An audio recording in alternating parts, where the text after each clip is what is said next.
আমরা শুধু কথা বলি না, শুধু প্রতিশ্রুতি দেই না।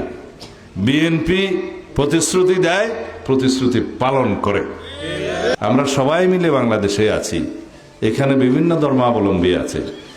বিএনপির নীতি আদর্শ রাজনৈতিক পলিসি নীতি হচ্ছে যে বাংলাদেশের এই সীমানায় যারাই বসবাস করে সবাই বাংলাদেশী, সবাই একই পরিচয়। এখানে ধর্মভিত্তিক কোনো বিভাজন নাই, বর্ণভিত্তিক কোনো বিভাজন নাই, ভাষা এবং সংস্কৃতি ভিত্তিক কোনো বিভাজন নাই।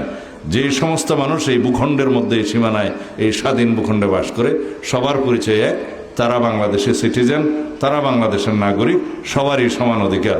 সবাইকে নিয়ে আমরা সম্প্রীতিমূলক একটি সমাজ ব্যবস্থা, সরকার ব্যবস্থা এবং রাষ্ট্র ব্যবস্থা পরিচালনা করার জন্য, প্রতিষ্ঠার জন্য আমরা অঙ্গীকারাবদ্ধ। দেশনেত্রী মরহুমা বেগম খালেদা জিয়ার মাগফিরাত কামনায় এই মাহফিলে উপস্থিত আপনাদের সকলের প্রতি আমি কৃতজ্ঞতা জানাচ্ছি। দেশনেত্রী বেগম খালেদা জিয়া আজকে আমাদের মাঝে জীবিত নেই, কিন্তু একথা সত্য,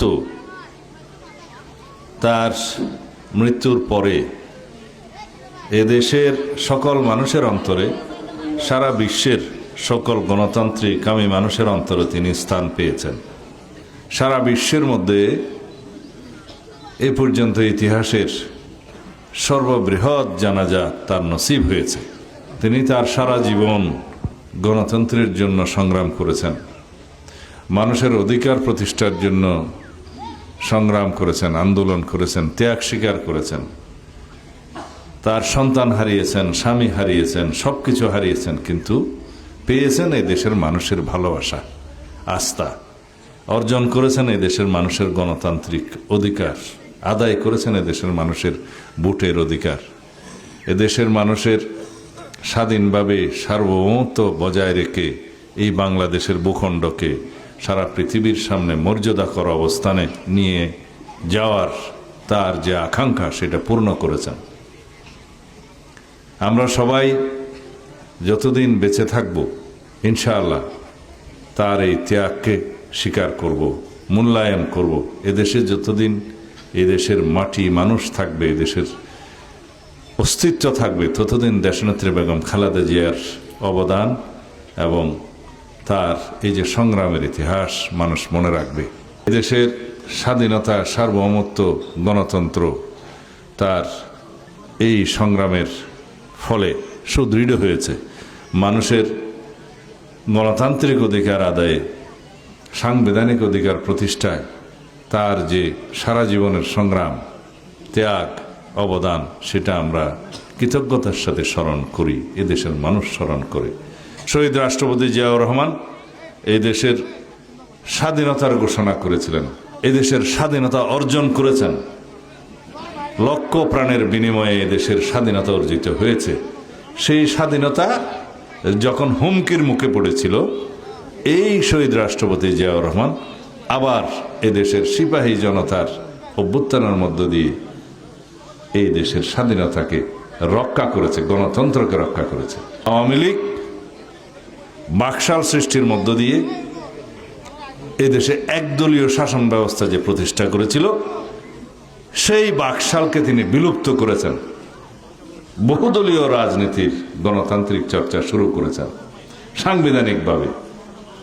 এদেশের শতকরা 92% মানুষের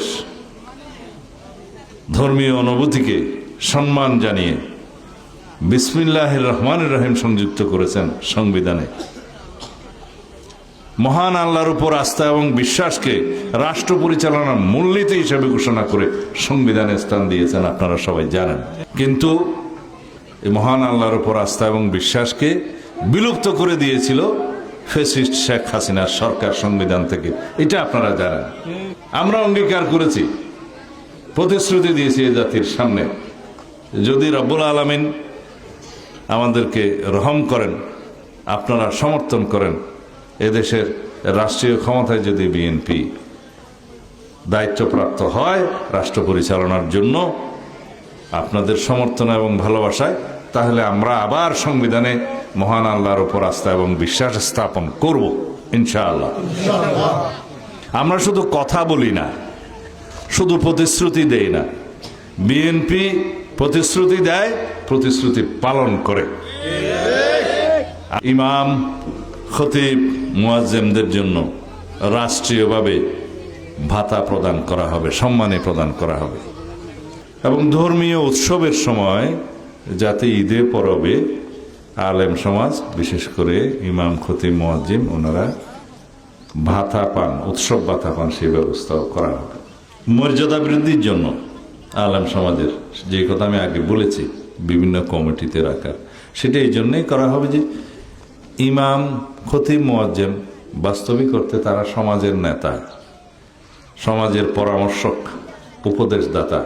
কিভাবে সমাজ পরিচালিত হবে, ন্যায় নীতিভিত্তিক সমাজ কিভাবে পরিচালিত হবে এবং ন্যায় বিচার কিভাবে হবে, সেই বিষয়ে তাদের চাইতে ভালো জ্ঞান সমাজে অন্য কারো থাকে না।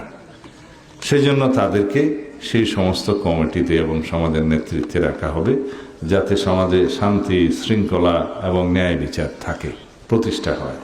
কিন্তু পাশাপাশি বিভিন্ন রাজনৈতিক দল ইসলামের নাম ব্যবহার করে বিভিন্ন রকমের প্রতারণার কার্যক্রম চালিয়ে যাচ্ছে এবং ধর্মের ব্যবহার করে নির্বাচনে বৈতরণী পার হওয়ার একটা সুযোগ নিচ্ছে। আমাদের নীতি আছে, পরিকল্পনা আছে, আদর্শ আছে, প্রতিশ্রুতি আছে যে আমরা কি করতে চাই আপনাদের সমর্থনে। কিন্তু যারা শুধু ইসলামের নাম ব্যবহার করে রাজনীতি করছে, নির্বাচনে বৈতরণী পার হওয়ার চেষ্টা করছে, তাদের আমরা কোনো নীতি, আদর্শ, পরিকল্পনা, আপনাদের জন্য কোনো প্রতিশ্রুতি দেখি না। তো শুধুমাত্র ভোটের বিনিময়ে জান্নাত বিক্রি করার চেষ্টা করেন, নাউজুবিল্লাহ। আমরা সবাই মিলে বাংলাদেশে আছি, এখানে বিভিন্ন ধর্মাবলম্বী আছে।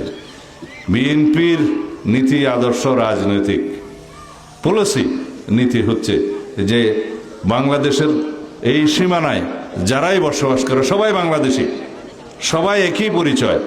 এখানে ধর্মভিত্তিক কোনো বিভাজন নাই, বর্ণভিত্তিক কোনো বিভাজন নাই, ভাষা এবং সংস্কৃতি ভিত্তিক কোনো বিভাজন নাই। যে সমস্ত মানুষ এই ভূখণ্ডের মধ্যে, এই সীমানায়, এই স্বাধীন ভূখণ্ডে বাস করে, সবার পরিচয় এক, তারা বাংলাদেশের সিটিজেন, তারা বাংলাদেশের নাগরিক, সবারই সমান অধিকার।